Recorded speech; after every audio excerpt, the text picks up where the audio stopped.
Today's episode is brought to you by Spotify. Hey guys and ladies, did you know that Tinfoil Hat is now available on Spotify? Spotify is making it easy for you to stream this podcast and many others like it on your mobile device, desktop app, and smart speaker.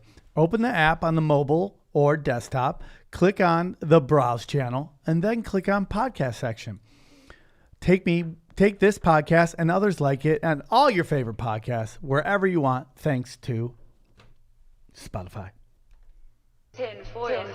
On all of our social media platforms, on Twitter at Tinfoil Hat Cast, reddit.com/r/Tinfoil Hat Show, on Instagram at Tinfoil Hat Pod, or allcomedyt-shirts.com. Email us at tinfoilhatpod@gmail.com. I'm not hot and heavy, I'm heavy and hot.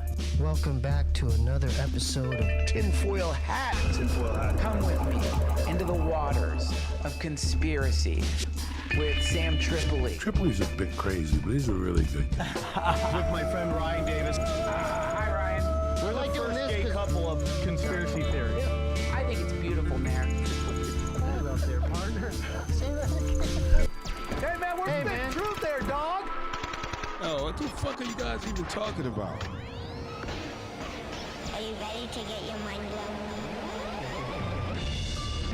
blown? Yeah.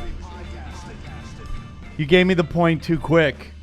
I don't know, because you always have a new edit on the song, so I talked over everybody's favorite line. And welcome. Welcome to Tinfoil Hat. You know who we are. You know what we're here to do.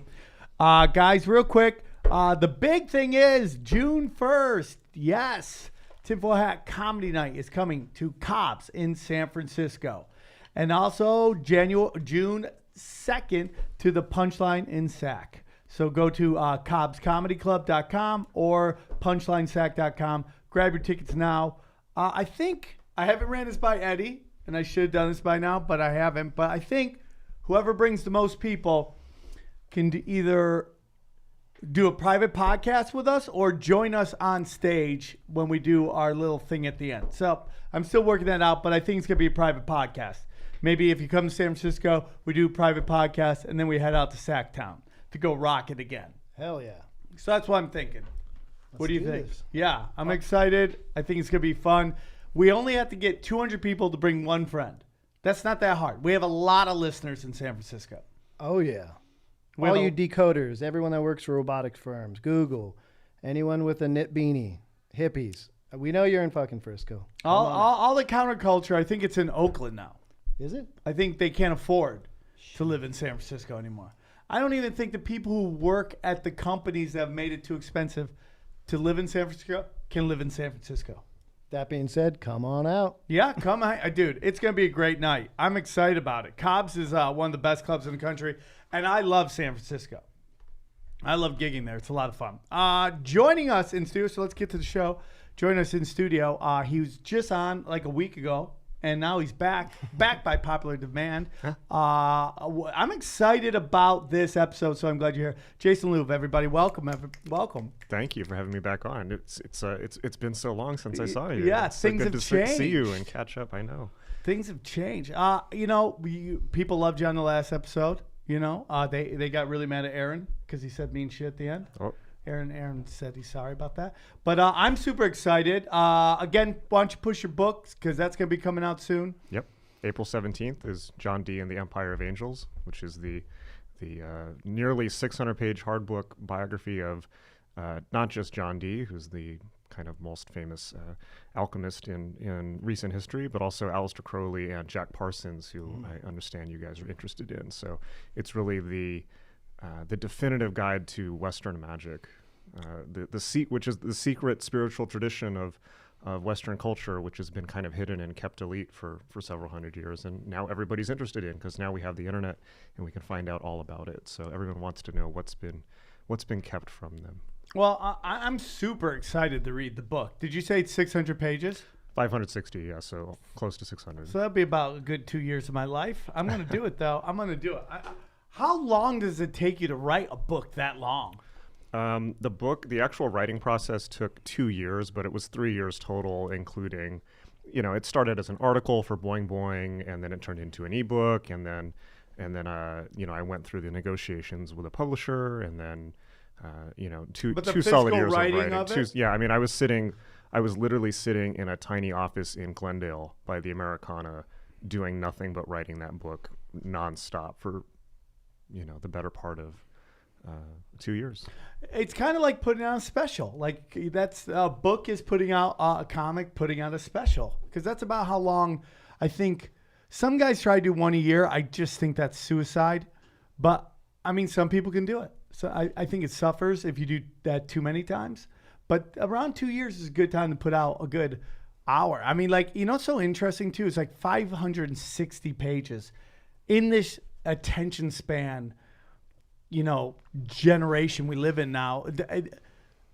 How many people do you think get to the end of it? Is it what is a normal book now? Like 200? Yeah, the normal book now, I've worked in the publishing industry since I was since I was a teenager, because I started out. Were you a paperboy? Paper here? No, Come get your wizard paper. I was not, but I worked in bookstores, and then I worked in the publishing industry right out of, even when I was in college, right out of college. So, the standard book now is kind of like a listicle blog post that gets turned into an extended Kindle. So I really tried to do, I was very inspired in writing this book by Will Durant, who was a great historian wrote these massive books with his wife. He spent his entire life only trying to write the history of the entire world. And there's actually a theater named after him in Hollywood, I think. Wow. But, so you say that people have a limited attention span. And I believed that for a long time, but I don't think it's necessarily true, because people have a short attention span when they're on Facebook, when they're on their phone, but not when they're listening to podcasts. They'll listen to a 3-hour podcast. It is very interesting. It is interesting. If it's, or an Audible, an audiobook, or if it's something they care about, if it's something they can take with them to, the gym or driving around, then they don't. So I kind of think that the idea that people have a limited attention span is true, but it's also a feature of social media more than people's actual attention span. I mean, Netflix is now putting out 15-minute specials because they've crunched the numbers, and I think they've noticed probably on the average hour, people only watch 30 minutes, 40 minutes. Jesus. That's why I'm breaking mine up into two. I'm like, okay, you watch a little of this, come back and watch the next one when you're ready to do it. Yeah, but they'll sit there and binge watch a show. Yeah, it's interesting. I sat there and watched Breaking Bad practically back to back, so. Now, as a comedian, we really get angry when, we don't get angry, but we're kind of like, oh, really? When a celebrity comes into our world, you see these improvs on the road. They have YouTube celebrities doing stand up now, and it's like, who was it? Well, Nene Leakes or whatever her name is from the Real Housewives of Atlanta was doing a week. I'm like, what is going on now? I can't imagine what, as an author, you must feel, because it sounds like you've been in that world for a very long time, with just everybody putting out books now. It's just like Kim Kardashian's putting out a book, and you're like, oh. It's always been that way in the publishing industry. The publishing industry is exceedingly small compared to other entertainment industries, and it's always been that way. It was like that in like Howard Stern's book, or anybody. Paris Hilton, anybody who came in and did a book. And the thing that's good about that is that actually tends to float the publishing industry. When big celebrities come in and they'll do one book and it'll keep the lights on for the publishing company that does it for a couple of years. So, that's how people feel about Dane Cook. We're cool now, but back in the day, people would be like, they would always say hey man, I may not agree with this, and that, but he brought comedy back. People really got interested in stand-up comedy when he blew up. And so I guess it's like a necessary evil, huh? Well, I don't even see it as evil. It's just like there's different people want different things. I agree with different that. Products. So. Yeah. I guess her niche isn't your niche, but that'd be great if they were, huh? You're like, hey, let me come Kim hang Kardashian, out. Yeah. In this town, you never know who's into what. Hold on, dude. Right, man. This is L.A. Hold on a second. They're into the this dark. This is Satan's kingdom. We're talking. The dark arts for sure, man. Like the way they dress, they say it's all black and whites. Where did I walk into? I walked into somewhere and I looked at the carpeting. It was all checkered black and white. And I go, oh, dog. Masonic. This shit's fucking evil. Well, Kanye West, right? You've seen he did a while ago now, but he did I that call video him Fat Kanye.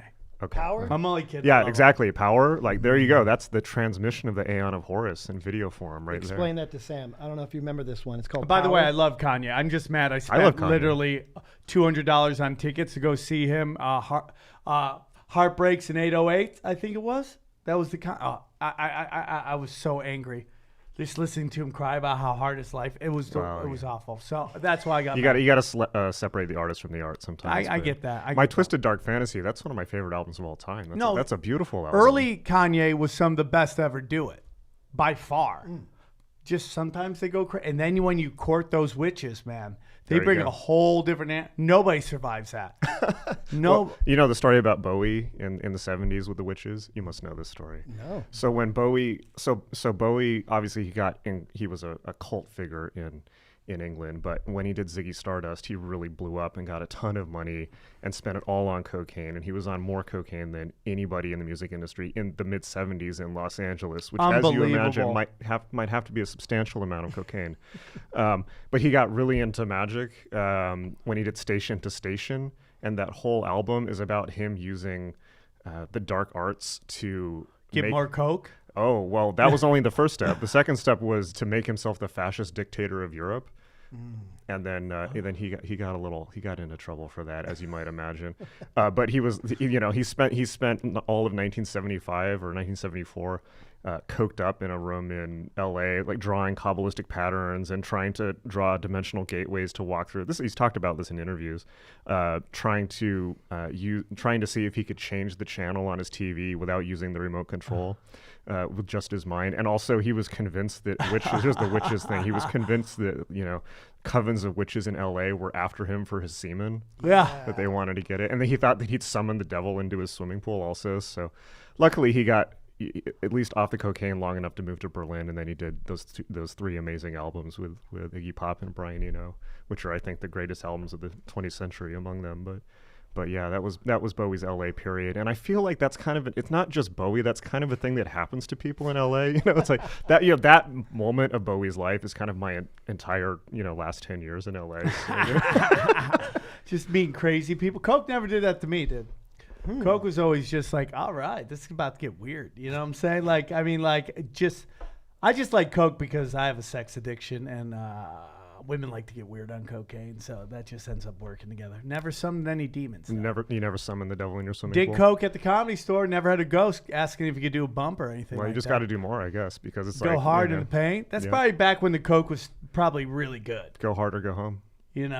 That's back in the Mitzi Shore, Robin Williams cocaine days. They were just blown out. So since you've seen like a resurgence of the occult and interest in it, do you think we're going to see a second coming of goth music? Is there any chance we're going to Goth never goes away. Right. Yeah. No. It never dies. It's kind of undead in a way. Well, I always noticed that when kids wanted attention, they would always say that they were witches and that they loved the devil. And I felt so bad for those kids because as my age, I obviously see that is a call for an attention. They just want attention. But like upstate New York, 1988, people are freaking the fuck out. Well, the good thing about our society now with Instagram and all that is that the adolescent cry for attention can become an entire life. Yeah. Jeez. Yeah. Well, that is true with Instagram. Just look at me, look at me, look at me, look at me. Yeah, I get that. But Right. You can just stay in that developmental stage for your whole life now. It's great. it is interesting. It is interesting. I'm glad we got you back so soon. This actually spurred out of our conversation leaving the studio last time. I was like, man, I'd love to have you on to talk about Jack Parsons. And you're like, I have a whole chapter in my book about it. Yeah. I could talk till the cows come home. It's so you brought up Breaking Bad. I don't know why, but I felt like he was kind of like, I don't know why this like genius that's somewhat, just it never quite works out the way he wants. It's like he's almost too good for his own good. You know what I'm saying? Like he's too smart for his own good, and that it just didn't. And I think that is every every like artist's fear is they kind of end up like this, almost like I remember every comic watched The Wrestler, and they were just like, oh no. Like, he's in a fucking lodge signing fucking things for people, and you're like, oh God, please don't let me end up there. And I feel like that's kind of like somewhat happened to this guy in a weird way. A little bit, but he only lived till 38. So he had a pretty dramatic and sped up existence, and he really just kind of went off the rails at the end. But he had a tremendous effect on the world, Yeah, Jack Parsons was born Marvel Whiteside Parsons.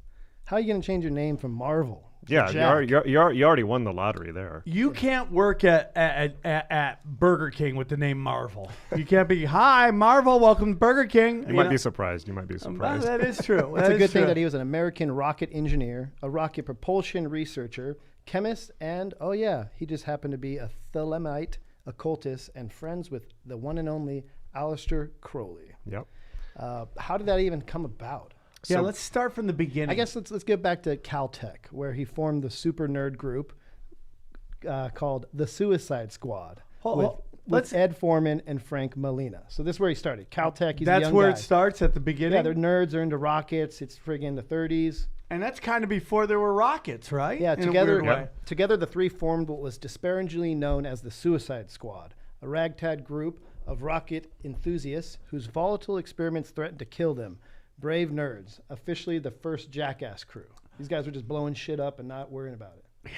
He really is the ultimate alpha nerd, like male fantasy in a way, Jack Parsons. So yeah, Jack Parsons was a rocket scientist, and he was actually the guy who founded JPL, Jet Propulsion Laboratories, came out of that group you talked about. And he was one of the people that is responsible for getting America to the moon, one of the first enthusiasts for rockets. And so Parsons was a rich kid. He was born in Pasadena on Millionaire Row, which is still there. It's still one of the richest parts of LA. Just, incredible. And he, came from wealth, but his parents divorced, and they lost their money in the recession, in the stock market crash. And that's crazy, right? Yeah, Imagine that. He lost it all. But he was kind of like this crazy, weird, imaginative, nerdy kind of kid. He was very tall. He's like 6 feet tall. But he grew up reading science fiction and being interested in the occult, and interested in, became obsessed with the idea of making science fiction real, of people getting to the moon. I feel that's a lot of scientists are like that. Yeah. They grow up watching all these sci-fi films, and then they go, I want to make that. And then they make it, even though they don't realize maybe that might not be the best idea for everybody. Right. Like killer robots and all the mind, like they can put thoughts in your mind. I mean, like, where are we going with this? Anyways. But Parsons was he was concerned with the liberation of humanity. He was not dark side, in that way. Right, but he was obsessed with breaking the conformity of America in the 1950s. I think most scientists, sexual revolution. If you go talk to the guys at Boston Dynamics, they're probably not thinking, hey man, I'm making robots are going to eat people, dude. It's going to be pretty fucking sweet. I think they really think they're doing good for humanity. And I'm not saying this is applied to him, but we have seen things be invented. You're like, and why did you make that? Well, did I think we what really happens, need that? Yeah, well, that's you got to look at the funding, because I think most scientists start out idealistic, but the question is, where's the funding coming from now? And now it's almost all military and corporate contracts. So that's kind of in how the game is rigged these days, I think, unfortunately. But at the same time, science, of course, originally comes out of the occult, like John Dee. And for me, I think the whole idea of science and science fiction and the occult, it's all part of this same kind of Faustian thing, this idea of like, what can we do? Where can we go next as a human species? And Parsons really embodies that. And his three overwhelming interests are rocketry, science fiction, and the occult. So he starts off, he doesn't have enough money to go to school. He gets an offer to go to, I think, Caltech, but he can't afford it. So he ends up just working in an explosives factory. And by night, he's hanging out, but he ends up hanging out with all these Caltech grad students and becoming friends with them and just kind of forming this thing, like you said, called the Suicide Squad, where they're just building crude rockets in the Arroyo Seco in Pasadena near here and just trying to make rockets go. And this was what 50s? The 40s.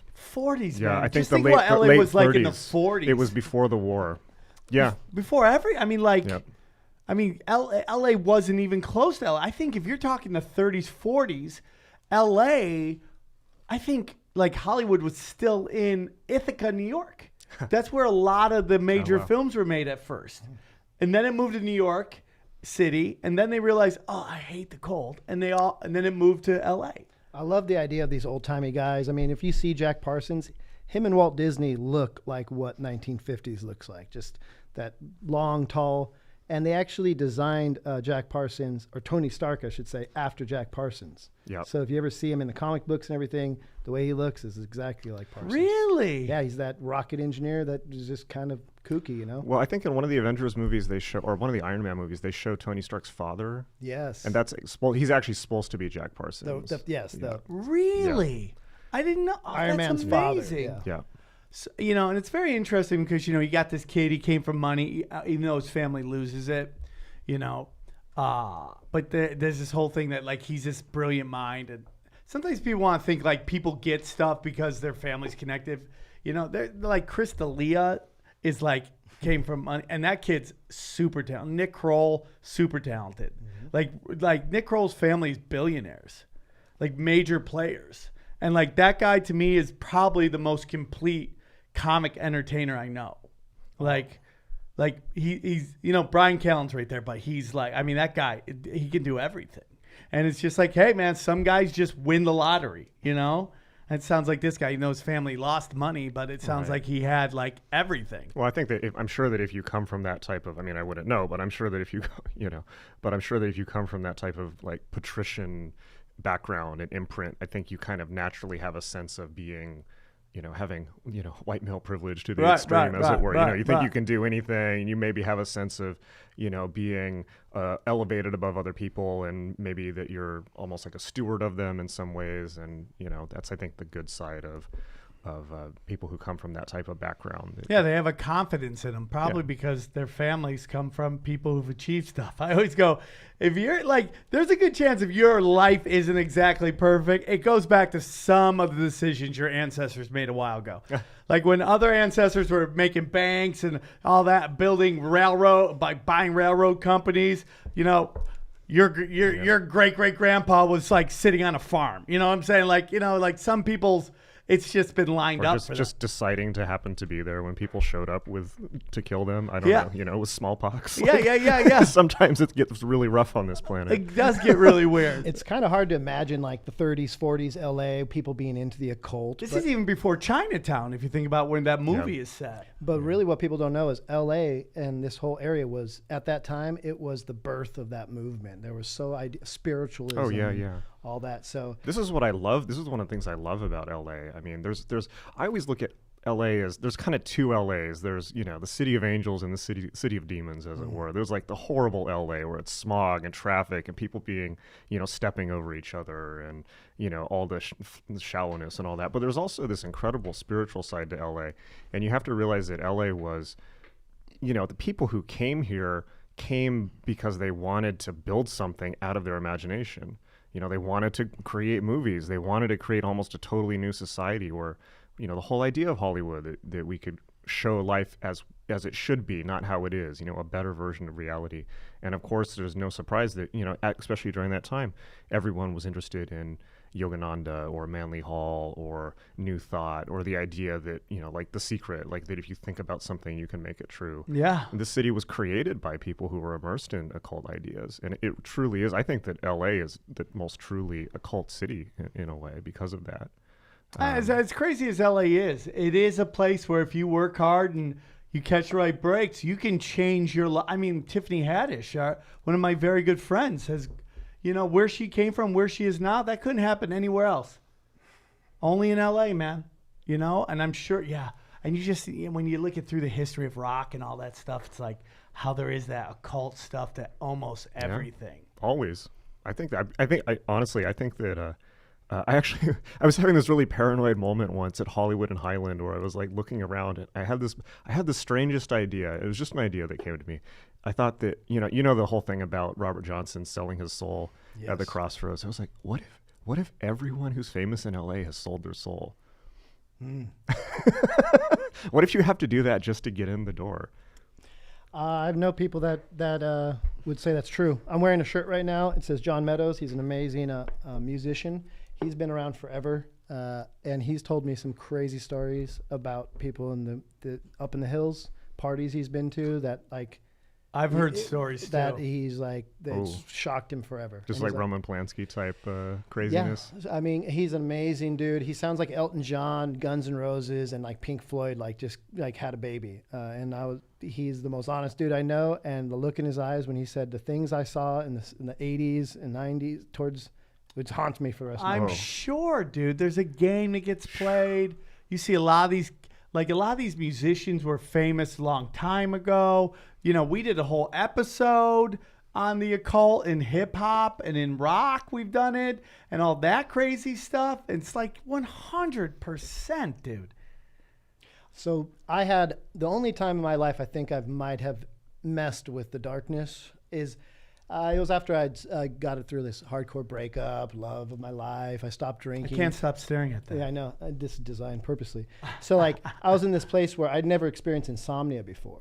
And before I used to think like, just go to sleep. And I was like insomniac for going on too long. And I was just laying there and I just said, anyone listening to me, would you just help me? I'll give you whatever you want. I just want sleep. I just want sleep. And I felt like I fell through the floor. Wow. And I like slept solid for Please just get out. 16 hours, dude. And like shit Sink you not, into the floor. I woke up feeling like hungover from that sleep. And I have that thought like, oh no. So, but you said anything they wanted? It was just like anyone, just Anything? give me rest. Wow. Like give what me what rest. did you gamble away there? Yeah, what What did you did give you away? bargain away for that one night's sleep? What'd you give one away? night's sleep? I'm not too sure, but I started dreaming after that. Like, I don't know if it coincides when you stop like drinking and doing drugs, like you get your emotions and your Right, dreams back. right, But right. I started dreaming after that. So Wow. yeah, it makes me think of. Does it work like that? Yeah, You can it- just be sure. like, hey, man, I'm selling my soul. And you could be like, bah, bah, bah, bah, like an auction to get all the different fucking I don't know people. because I'm the only person in LA that hasn't sold my soul. So Yeah. maybe you guys. Have you I don't know. tried? I noticed that. It was funny seeing a sorcerer laugh. I don't know if you're technically a sorcerer, but I looked over at you at the Comedy Chaos. I'm just sitting here. You're the Literally, most- I'm just a guy who played a lot of D&D, and somehow I ended up in this You're situation. the most calm dude I've ever met. Come on, me and I'm Duncan just- Trussell want to believe that you go home and just like open up a portal and Well, step through. maybe, but See, no, I'm like living testament to the idea that heavy metal comic books and role playing games lead to the occult, and why you should not let your kids have those things because they could turn into me. You know? I think all children's entertainment lead to, like, do you watch kids' cartoons? No, it scares the shit out of me. It's I can't like, take dude, that they're stuff just anymore. acid It's too trips. much. Yeah. SpongeBob SquarePants? That's just a dude on shrooms right there. Right? I do a joke about how like I went to a Christmas parade. It's like you go there, it's like Christmas parades are just baby's first Burning Man, dude. It's like everybody's God. on it's just shit face, dancing the bad music. You know, it's the same thing. We just introduce our kids to the shady shit.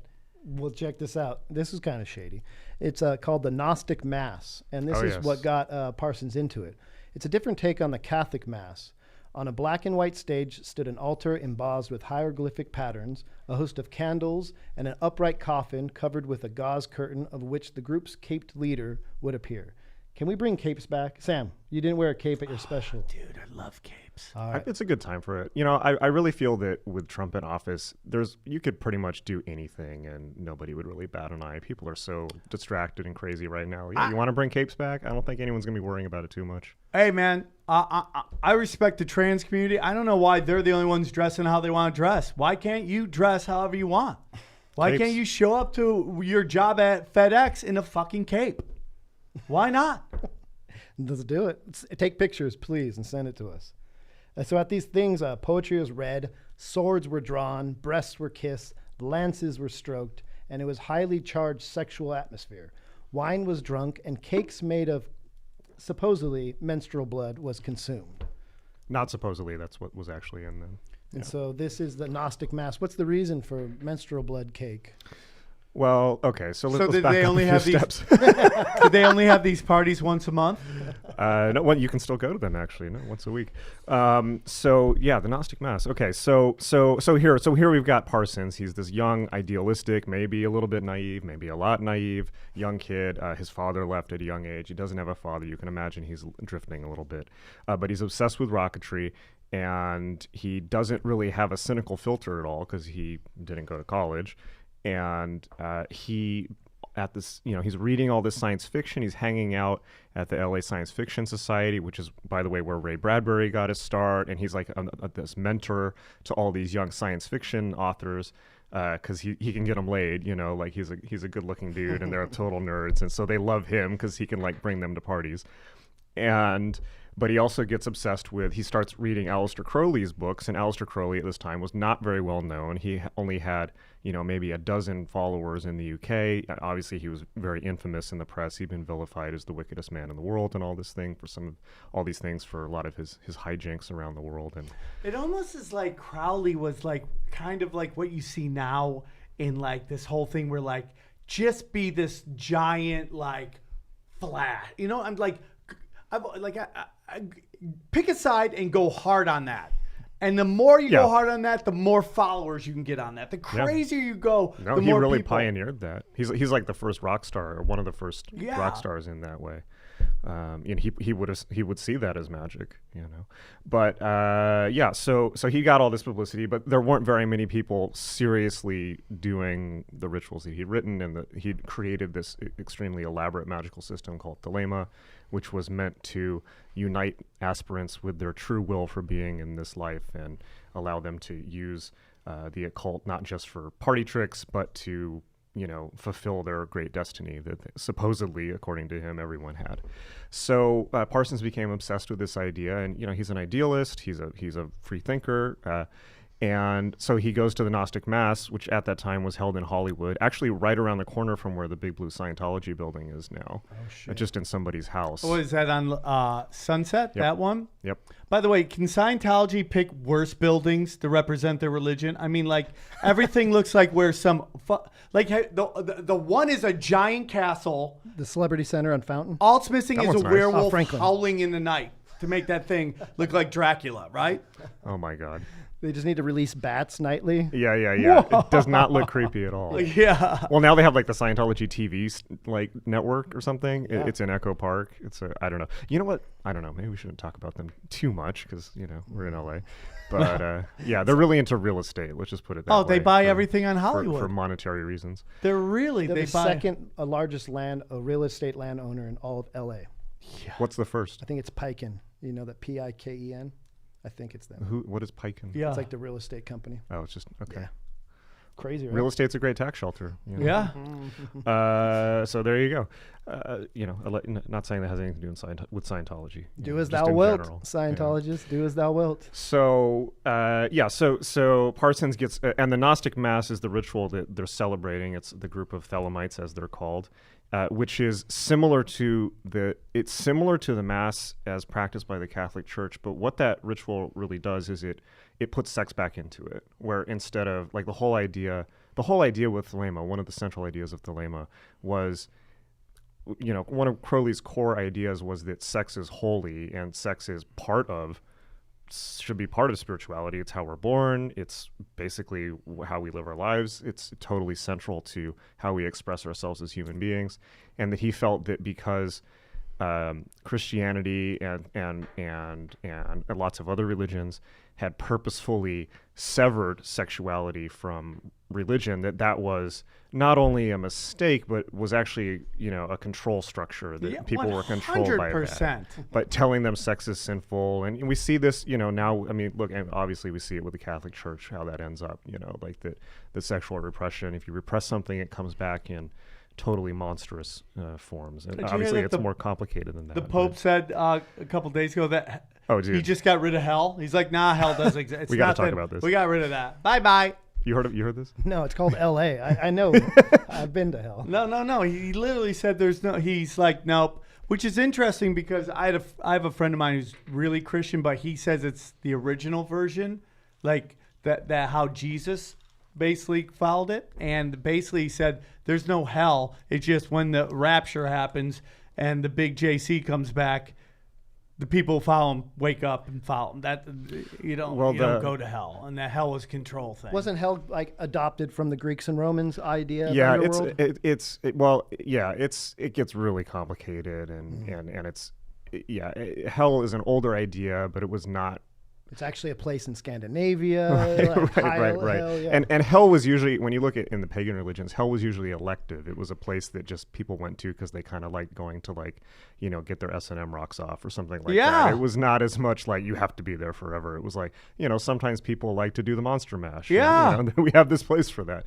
But so the Pope came out, and here's the thing though, the Pope came out and said allegedly in an interview with an Italian newspaper that hell is not real, and that when people die, if they're sinners, they just stop existing, and that if they are believers, then they get to meditate on the presence of God forever. Now, personally, that not existing sounds like a pretty good deal to me. It's like, wait, you get to do whatever you want in this life, and then you just don't exist. I mean, look, Buddhists try to meditate for millions of lifetimes to try and not exist. You know, that's kind of like a good goal. Like that sounds like a good deal to me. If heaven is full of these righteous religious people, send me to hell.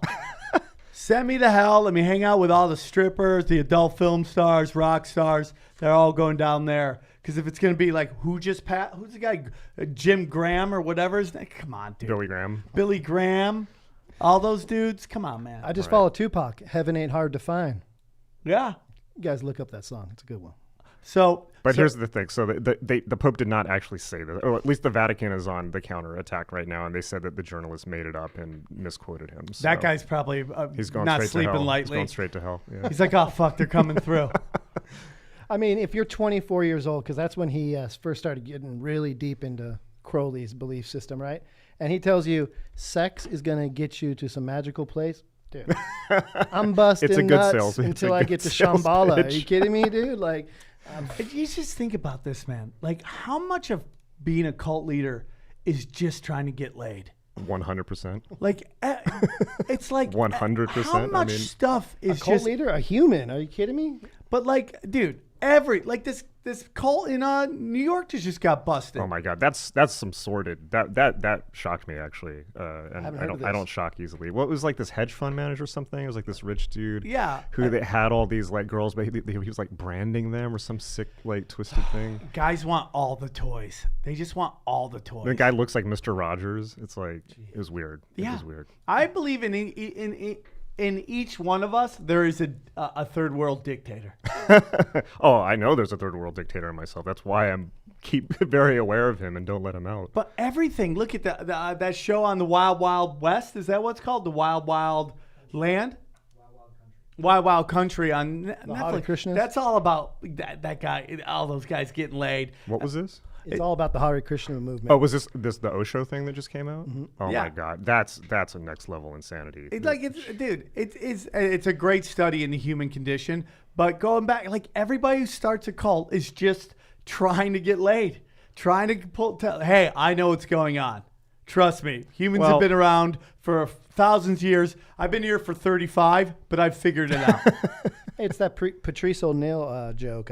Like, if I don't leave the house before I bust a nut, I'm like likely to kill someone. It's like totally true. Like these cult leaders have just been backed up. I always wanted to know how many schools have school shootings where the two teachers bone the students. I bet you none. Jesus. I bet you none. I mean, all these cults are just about getting laid and controlling chicks. That's all it's about, man. I don't know if that's all. I think that there are. Okay, I think that if you look at any religion, there are definitely problems. Crowley, was a mess. Crowley was not a nice dude. He was, manipulative, controlling, abusive, sexually abusive, physically, just horrible. When he became a cult leader, but I think that a lot of people kind of start out sincere, but then they get a taste of, I guess, whatever, it goes to their head. And, that's LA, man. That's a big part of LA. Particularly if you add drugs. So many betas move out here. These guys who are like, they're fucking like theater dorks in high school, can't get laid, move out here, get the keys to the kingdom, and then they get all the women. They don't know how to deal with these women because they've been watching like Japanese anime porn for their whole fucking life, and that's how they think women want. And it's like, Does no. that mean LA is where you can make anime real? Yeah, that's basically what it is, man. It's like these guys just have these warped sort I feel so boring, No, well, dude, unless you're Harvey Weinstein, you're doing pretty good, dude. No, I just sit in front of a computer all day. But it sounds like that's what Aleister Crowley was. Like, to this weird, like, had, like, a certain kind of really good vision, but also had a very dark passenger with him. Well, I mean, shit started getting real after Crowley. The Suicide Squad colleagues saw Parsons' occultism as kooky, but at least it wasn't communism, because, at that time in the 30s, that was the real scare. It did not prevent them from recognizing his genius at manufacturing rocket fuels. At the group's testing ground, Parsons could be heard chanting Crowley's pagan hymn to Pan prior to igniting his rockets. Oh yeah, so this is so legend. This is where it gets really legendary. So Parsons gets a mansion. He starts to get money, and of course, when young men get money, they start to do all kinds of great stuff with it. Yeah, he bought a mansion in Pasadena, and they nicknamed it the Parsonage. Right. And we call that Armo Rich because that's what Armenians like to do. Name your house. We like to buy like the useless stuff and then sleep on beanbags. That's awesome. That sounds like a really good lifestyle. Actually, I'm just thinking about that right now. It's not that bad, dude. Nice. Yeah, he made his money. In 1941, Parsons and the Suicide Squad founded Aerojet Engineering Corporation to sell their rockets to the military. In 1943, with the need for advanced research into rockets growing exponentially, Parsons co-founded JPL, which is Jet Propulsion Laboratory, to continue his study. JPL is where science mingles with the supernatural and intertwines with the occult industrial military complex. Oh man. Yes. So yeah, obviously here's where this is really one of the most improbable stories of the 20th century. It's just so strange, but it actually happened.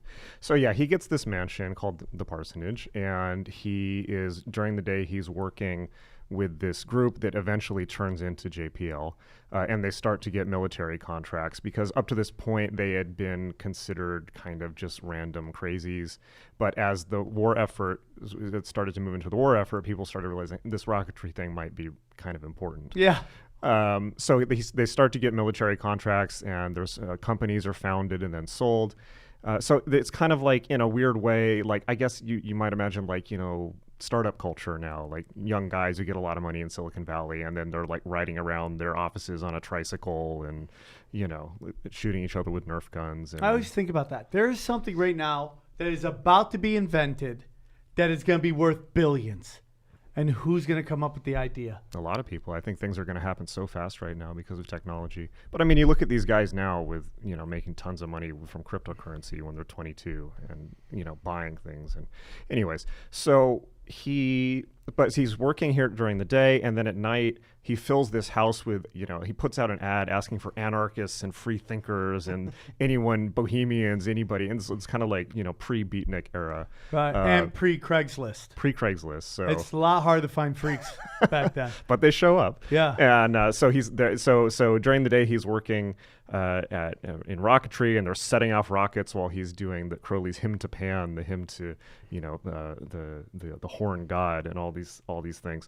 And then at night he's coming back, and they're just partying and doing tons of coke and having orgies and doing occult rituals. And this is probably before coke was illegal, right? Was coke? Because I don't coke know. was legal at one point. I called that the golden days. Okay. Let's find out.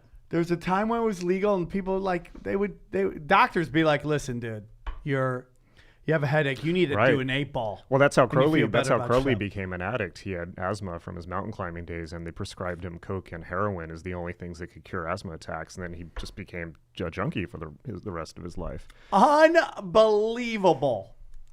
Unbelievable. Now, real quick before we go. But look, they do it now with Adderall and all these other things they prescribe people. Yeah. I mean, like, dude, that's my whole problem. It's like people are like, oh, you don't believe in science? I totally believe in science.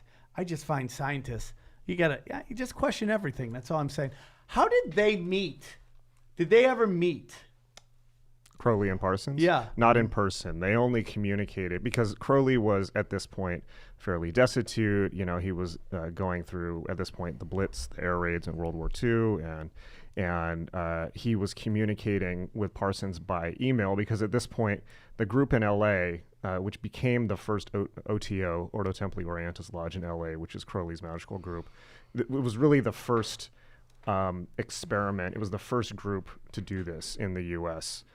And Crowley was, very frustrated by them, because you can imagine this guy with a classical education, he knows Greek and Latin, and is so erudite and comes from this kind of at least upper middle class English background, and has gone to Cambridge and been all over the world. His philosophy gets to California and it turns into like a new age frat house. Yeah. So he was a little frustrated with them and just constantly pulling his hair out, but he didn't have any. So. I always say, don't be the trailblazer. Be like the two guys back from the trailblazer. Trailblazer always dies broke. It's like, oh, this is awful. The guy after him. Like, let's look at it. You had Friendster, right? What followed Friendster? Right. MySpace. Who made the big bucks? Facebook. Right. Yeah, Parsons, he was balling like a wizard. He was accused of seducing Aerojet secretaries by inviting them back to his mansion where debauchery, drugs, and fire dancing ruled. He met visiting scientists at his front door with a snake curled around his shoulders. He's just getting He's weird. living it up. Yeah, Yeah, he's dude. doing it. Look, smart people get weird sometimes. What can particularly when they get a lot of money and they start doing drugs. We know this to be true. He starts having parties, and sci-fi authors like Jack Williamson, Ray Bradbury, like you said, and Sprague de Camp, who author of over Sprague, that's a L. great Sprague name. de Camp. of over 100 fantasy and sci-fi books. He declared him an authentic mad genius, if I ever met one. But it doesn't end there, right? Wait, there's more. The FBI began investigating him as a possible security risk because they knew what he was up to. Well, here's the thing. So you had mentioned communism before. In his student days, as many young students do, Parsons had been kind of invited along to a meeting of the American Communist Party, and he was too naive to know what he was getting into. And just because he went to a couple meetings, I think 2 or 3 meetings, and then of course, as sometimes happens in these meetings, somebody said like, hey, why don't we take this a little further? Why don't we, why are we just talking? Why don't we take some action? And at that point, Parsons was like, no, this isn't for me. I'm out of here. But he, it was on his file. The FBI was aware that he had attended communist meetings. So at that point, it wasn't the occult stuff and it wasn't the parties. They were just like, oh, you went to a communist thing? We can't have that. So obviously they thought he was an eccentric weirdo, and the FBI and the LAPD investigated him, but they just decided that he was a freak and not, dangerous in any way. I read that they thought he was bisexual. He probably was. Yeah. The OTO, people in the OTO thought that. Come Like, on, to get Sam. weird. We're elevated, dude. Yeah, hey, I'm not judging. We're like a year away from being full blown. We're hanging out in here in cloaks. You don't want to talk about being Candles. gay and full blown at the same time. Listen, to each their own, man. As long as it's with adults, I don't care. I was just saying that. Yeah, that was harsh. That was a harsh one. Come on. All right, I won't do that again. I mean, like, dude, usually when you're eccentric, a lot of times when people have very active minds, they do drugs because they want to turn. I mean, like we're in recovery. We've seen this. Yeah. Where like people just can't turn their brains off. Yeah. So they want to do drugs and get weird. I think that also when you're really intelligent, your own brain is the most interesting thing to you. So you want to alter it.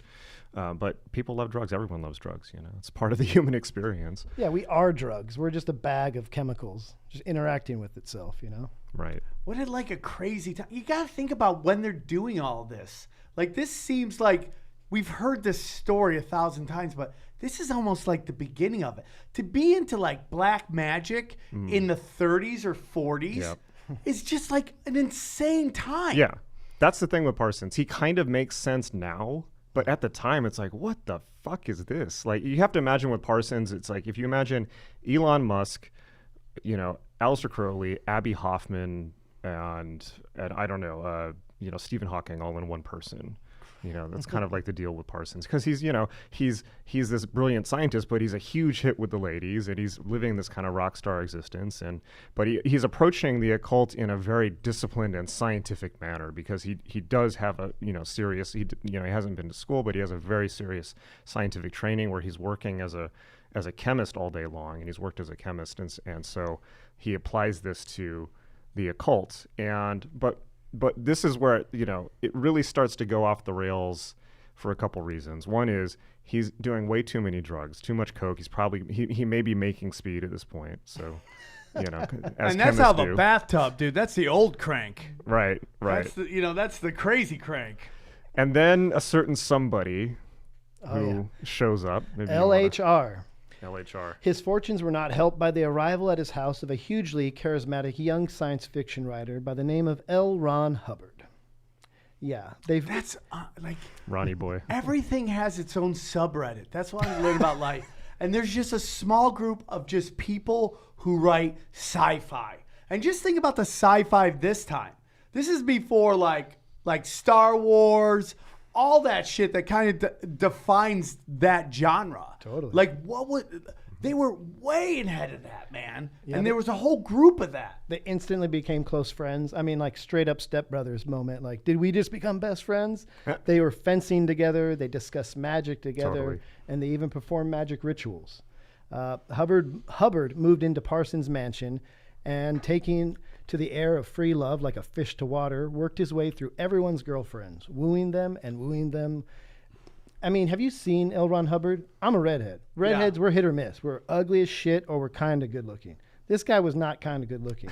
How did LHR get... He looks like the Gerber baby. Yeah, Mr. Steal... He's not... How is he Mr. Steal Your Girlfriend? That's what I want to know. Some women are attracted to. I mean, like, dude, Stephen Hawking's like cheated on his wife with another chick.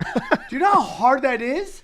When you Did you see that picture? Apparently, there was. This is kind of horrible. Well, maybe we shouldn't go this dark, but there was. okay, all right. Okay, let's just go there. There was after Stephen Hawking died, there was a photo that showed up of him hanging out at Jeffrey Epstein's island. And I don't know if you know Jeffrey Oh, Epstein. yes. We've talked about him on the show. So there's like just this picture of him like partying with Jeffrey Epstein. It's like what is this? What? Oh, no. This is dark. This is dark. yeah. Future episode, Stephen Hawking, kid fucker. Anyways, allegedly. Yeah. You gotta- Allegedly. This is one of the things you learn as a journalist. Just say allegedly. every Yeah, three and words everything's in your good. phone. Hey, he said, allegedly. shit. Allegedly. Yeah. So, I mean, That's almost like pinky swear before. Exactly. as soon Hubbard moved on and stole Parsons' girlfriend. But Parsons was like a ride or die homie. He was kind of cool with it. Because he helped him do a little thing- Comedy, you saw that in the 80s. There's a very famous case of that. Sam Kinison and what's the Carla Bow. Carla Bow. Carla Bow's kid looks exactly like Sam Kinison, and We also eventually have, came out. George Harrison and Eric Clapton Oh, sharing a wife, nice. best friends. Why my sharing a wife. guitar gently weeps, dude. But Hubbard made up for it by helping Parsons on the grandest magical working he had yet attempted. This was known as Babylon working, an attempt by Parsons to incarnate an actual goddess on Earth. For weeks, the two of them engaged in ritual chanting, drawing occult symbols, much like Bowie, in the air with swords, dripping animal blood on runes, and masturbating in order to impregnate magical tablets. Do you think the Coke dealer was like, dude, I can't keep coming back here every day. Buy in bulk, dude. He walks in and it's just him circle jerking with LRH. Put it over there. Put it over there. Come on. Right by the pig's blood. So, yeah. But when news got to Crowley in England, he was appalled. On May 22nd, 1946, he wrote a telegram to one of the OT's other members. Suspect Ron, imagine knowing Hubbard enough to call him Old Ron. Yeah. You know? What was that old cop show? That was the Suspect Ron. Suspect Ron, playing confidence trick, Jack Parsons, weak fool, obvious victim of prowling swindlers. End of telegram. It's like, you're a dummy. Crowley was right, though. It takes one scoundrel to recognize another, you know? Game recognizes game. So he saw Ron as a shape-shifting little fucker from far distance. Parsons believed the magical working had been a success, declaring it the greatest achievement of his life. Could you explain what Babylon working So is? Babylon is actually a goddess that has been around for probably since the beginning of humankind, human history. It goes back to Sumeria and the Fertile Crescent, and we talk about Inanna and Ishtar, and you go back to way back when the role of the temple prostitute was venerated as like a goddess figure, where like in these cultures there was the temple prostitute or the scarlet woman, and she'd hook up with everybody. Well, you'd go and you'd pay and you'd basically wait in line. Yeah. And that was... We call them chuckle fuckers, and they make everybody happy. And like, I hate when people would be disrespectful to them at the Comedy Store, because I'm like, they have a service that they do and they encourage you to keep going. Right. And in certainly in the ancient world, before people got this whole kind of like guilt complex, it was seen as a priestess role, as a sacred role. And that role had been, the Gnostics talk about it. There's a book called The Thunder Perfect Mind, which shows up in the Nag Hammadi Codices, which talks about this. But that role was denigrated by certainly Christianity, and is shown as the whore of Babylon in the Book of Revelation. But this figure comes back actually That's so interesting, dude. because they're so anti-sex, right? So they're like, oh, well, this is the demon, right? This is demonic. So so Babylon shows up in John Dee and Edward Kelly's Spirit Diaries, actually, in the John Dee sessions. And so we talked about on the last podcast the occult rituals done by Dee and Kelly. The very last thing that happened in those sessions, after 7 years of them talking to angels, is this figure shows up who identifies herself as the daughter of Fortitude and says, I am the whore and the Holy One, and kind of reveals herself as this goddess Babylon. And actually, this was right after the angels had commanded Dee and Kelly to swap wives. So they also got into the swinger thing, right? This seems to happen with magic. And there was I don't know. much cocaine. There was, I don't know, like weird, moldy Elizabethan beer or something. I don't know what they were doing. But so they had been commanded by the angels to swap wives as a method of sexual deconditioning to get them to loosen up a little bit, right? I wonder if they both heard it, or did one guy go, dude, the gods just hit me Well, up, yeah. and he said that There was a we little should of that. It's not me, it's that guy up there. They want me to motorboat Betsy, dude. Yeah. Right. There was so this has been debated by scholars, as you might imagine. But they both saw this figure Babylon show up and basically tell them, pronounce that she is this goddess, the Scarlet Woman goddess, and it terrified them. It was the end of the sessions because it was too much for them to handle. Crowley later picked up on this and made this figure Babylon the center of his entire religion. And so really Babylon is the inversion of the Virgin Mary, or the Virgin Mary is considered holy because she is a virgin and pure and is untainted by the world. But Crowley reverses this and says that actually this is unholy. This is obviously very blasphemous and controversial, but I'm just saying what Crowley said. I'm not saying one thing or another, but he basically says that actually that this is hiding from life, that to be virginal and pure is unholy because you're not engaging with the world, you're not embracing existence. So Babylon is the opposite of the Virgin Mary because she embraces everything, the entire world. She's right? yes. All human. She's sex positive. We have talked about this on the show before when we did the episode on the Black Sun, the demonization of The feminine divine. the feminine divine. And the feminine demonic, which still terrifies men. We see it now with Me Too. We see it with feminism now. We see it with the March on Washington. Women's sexuality and the idea that men cannot control women's sexuality has always terrified men, and it still terrifies men. And we see it in the news every day now. Like this is Babylon. This is the Scarlet Woman, or the woman girt with the sword, as Parsons said.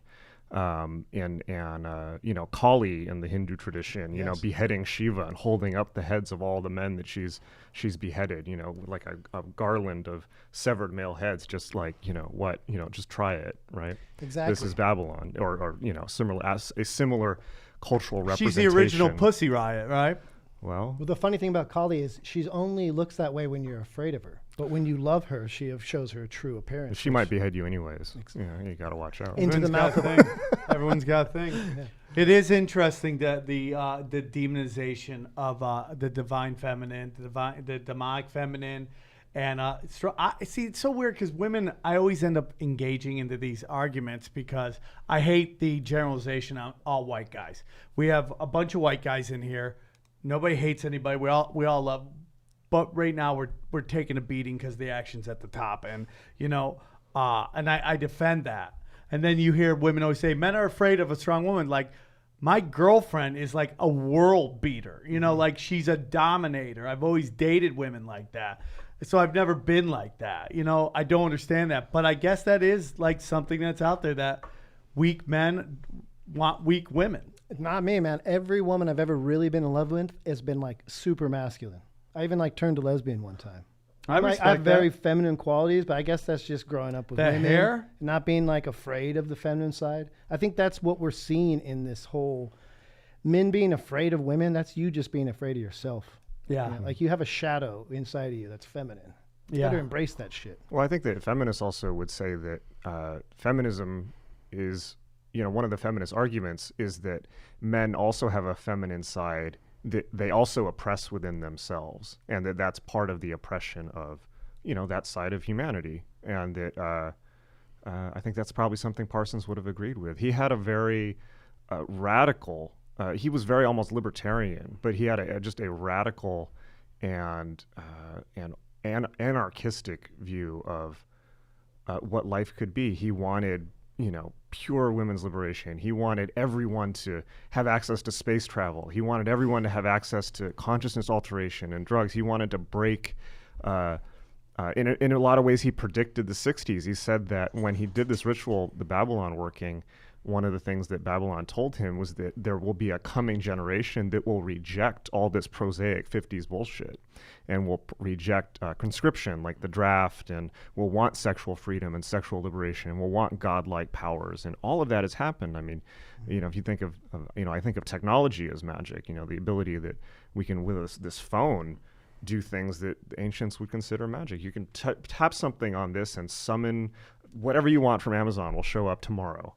Yeah. Boom, there. You can you can have telepathy, you can read the thoughts and send thoughts to anyone in the world immediately. Yeah.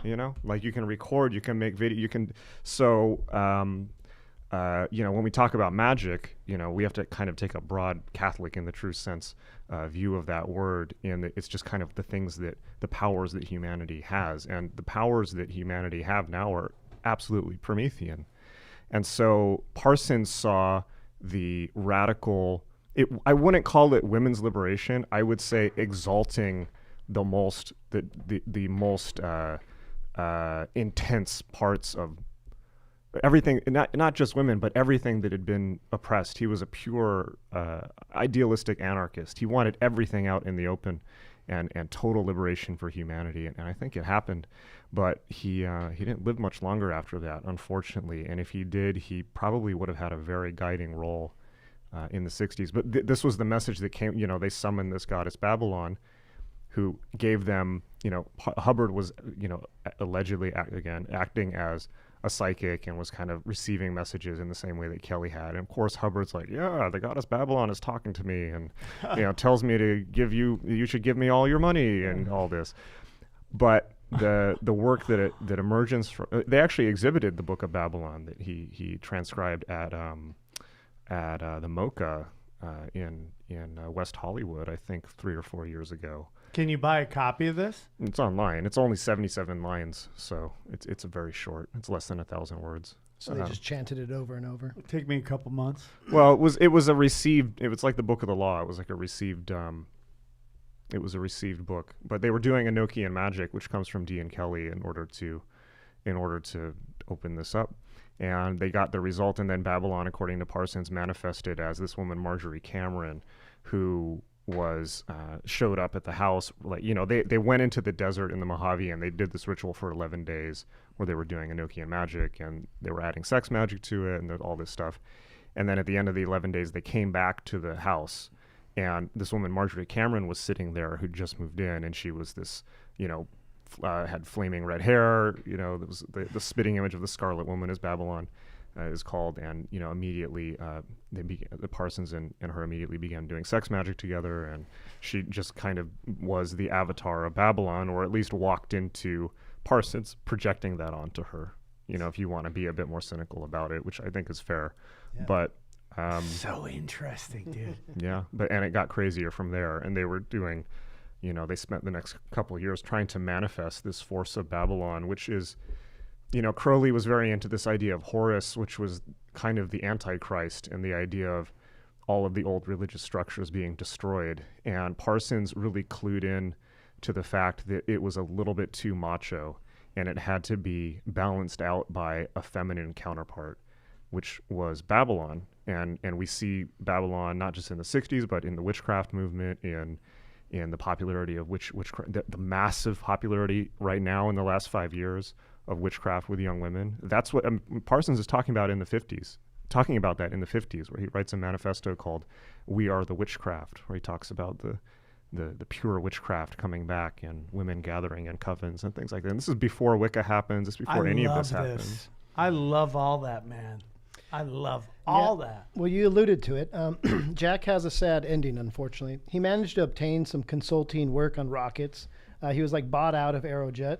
And he was also, L. Ron Hubbard stole his chick and then ran off with like $20,000 of his money. He got cucked, as they say. Back in the day. He was accused of consorting with communists in the pre-war years and being involved with what the FBI termed a love cult. He was a security clearance stripped from him. He was forced to pump gas, fix cars, and eventually end up using his incredible scientific knowledge to make explosive squibs for Hollywood movies. Those are the little bullets that blow up in front of your chest. But boom, on June 17th, 1952, a huge explosion ripped through his home laboratory. After police found Parsons still alive, although half of his face had been ripped off, exposing the skull beneath. His right arm was missing. Surrounding him was rocketry papers and pentagrams, occult drawings, and chemical formula. He died shortly afterwards. He was only 37 years old. Oh my God. Yep. Blew himself up in his garage in Pasadena. Now, was there a theory that there might have been some sabotage? There was definitely that theory. But so here's the deal. I mean, Parsons lost his security clearance because of his connections with communism, and then he couldn't get a job. He was working as a janitor, at a gas station, as a dental assistant, or, the guy in charge of drugs for dentists, which he's probably getting all kinds of drugs that way. And he at one point went to work for Howard Hughes. Oh my God. And then he got an offer to work for the Israeli government doing rocketry, which is right before he died. And he and Cameron were going to move to Mexico to start working on rockets for the Israelis. And he was blown up the day before they went. So it's a little logically follows that people might not have wanted a rocket scientist going over to a different country. And I think that also he had also very much angered the LAPD in the 50s because he had testified in an explosives case where an ex-LAPD officer had killed somebody in a car bomb potentially, and he had testified against the LAPD. Oh my God! So they hated him, and so there's another angle. But I think the real story is, I mean, look, the guy was on a ton of drugs. He had decided he was the Antichrist. He declared himself the Antichrist, and that his role was to destroy Christianity by manifesting Babylon. So he was a little out there. He had a little twitch going. Normal people aren't entertaining, dude. Well, you don't become the world's first rocket scientist or one of the first ones if you're normal. Yeah. So, but he was rocking it till the wheels were gonna come off. Hey. He just was like all the way, and that's kind of why he's so legendary now. Because most people pull themselves back from the brink, but he was just like, "Fuck it, yeah, I'm the Antichrist all the way." He's Thelma and Louise, dog. They're like, "Fuck it, drive off the cliff." Well, let's see how it goes. I'm a little leery to even ask Aaron what he thought, but let's try it out. Don't be an idiot. Hey, Ron. Well, you better be sick, dead, or mute. Hey, Ron. You done messed up, Ron. You filthy animal. Aaron, thoughts? I thought this was fascinating. I knew a little bit about Jack Parsons from our good friends at the Dollop, and a little bit from Drunk History as well. So this is all super fascinating and wacky. I love it. I loved it. It was Aaron's a great waking conversation. up. It went so fast. I can't believe it's 7. It's crazy. That was excellent. Jason, you're wonderful to have on. I'm sorry for a couple of the jokes went a little too hard in the paint, but Let's plug that book again because, guys, this is pre-order and it's going to sell out and you're going to wish you had it. It actually is selling out. Yeah. So the book is called John Dee and the Empire of Angels, and it is, as we said, a massive book, and it starts with the first 2/3 of the book are about Dee and Kelly and the birth of Enochian magic and the system called Enochian that they channeled. And then the second or the last third of the book is about Crowley and Parsons and all the stuff that we were just talking about. And Crowley and Parsons were the ones that really took the system and used it and operationalized it and put it into practice, which was, according to the angels, the point was to bring the end of the world about. So all this stuff is in there. and it pieces everything together, and it really is the whole story of Western magic or Enochian magic from its birth to this time period and all the way up to the modern era and all the things that Parsons' work has been responsible for. You can get the book at johnd007.com, or if you just search John D on Amazon, it's the first thing that pops up. And it actually is. I just heard back from the publisher; they've already gone past their orders for the first print run, and more have been ordered. And so the first print run is going to sell out immediately after it's up, which is April 17th. I recommend that you pre-order one if you want to get one, because that probably means that the first edition, because it is a hardback occult book, is probably going to go up in value. And there actually may be some gaps where you may not be able to get it when they're waiting for the next print run from the publisher back into the warehouse at Amazon. So I really recommend pre-ordering it so you get one as soon as they're out. Get it while it's hot, man. And where can they find you on your social media and Instagram and all that? So if you just go to jasonlouv.com. Got it. And everything is there, all my social media and all the other stuff I've done. You can see my magic courses, you can see all my books, you can see all my blogs and everything that I've got.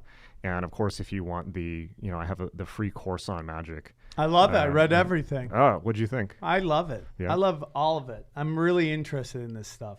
I'm hoping that we can turn Sam more and more goth as the year goes on. Do you want to be goth in your 40s? Yeah, dude. Come here just like, I wear black on the outside because that's how I feel. We're going to get some black LA's fingernail the polish. place to do that. But yeah, if you want the free magic course, just text the word shaman to the phone number 44222. Boom. Awesome. And Sam, plug anything? Well, guys, again, it's June 1st. Come on, North Cal. Anybody ever want to go to San Francisco, fan of the show, this is the night to do it. Go to the cobbscomedyclub.com. Buy your tickets now. I think we're going to do the podcast with whoever brings the most people. I'm going to confirm with that with Eddie this week, but we're going to do that. We'll sit down, a little podcast. Come on, we'll promote whatever you want to promote, and we'll do it. This was a great episode. I hope you guys enjoyed it, and we're going to do more of these with Jason. So, guys, thanks for tuning in, and we'll see you next time.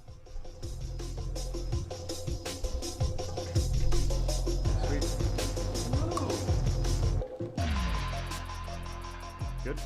Yeah, dude, it was great, man. Awesome. It was great. Hell yeah. I love that.